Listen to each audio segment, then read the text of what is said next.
Hi guys, in today's video I'll be teaching you how to make a delicious and crunchy granola just like this.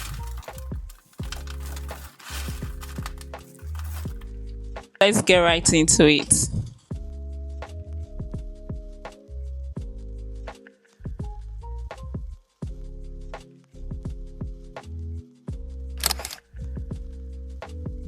You'll be needing just 6 ingredients for this. You need oats, you need some nuts like cashew nuts, groundnuts, almond nuts based on your preference. You need grated coconut, apple, and finally you need pure honey.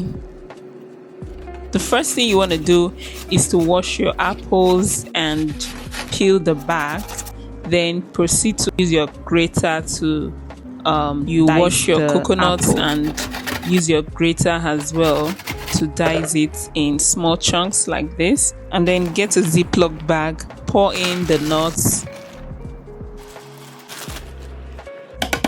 roughly break down the nuts, not so much, just the way I'm doing in the video.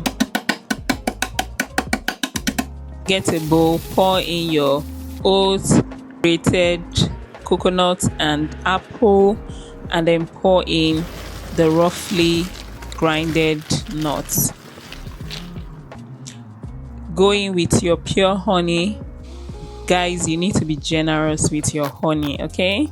Put as much honey as you would like, and then stir together. Ensure that all these condiments marry each other, get to know each other, and are well blended together.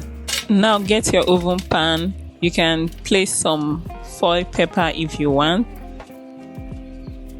Pour the mixed ingredients into the pan and roast in the oven for 120 minutes at 100 degrees. You need to always turn the granola at intervals. You need to be checking up on it and turning it, otherwise it's just going to burn on the top and then underneath it won't be cooked. So always make sure you're turning it. The goal is to have a dry and brown texture just like this. And there you have it. Your granola is ready. You can actually have this as a snack alone, or you can have it, you can pair it with some yogurt and have it for breakfast. I like to top mine with some bananas as well, and it's just really filling and delicious. Hope you've enjoyed this video so far. If you've been finding value in my videos, please hit that subscribe button. It's going to encourage me to keep bringing out quality content and recipes like this. All right, thanks for watching. Bye.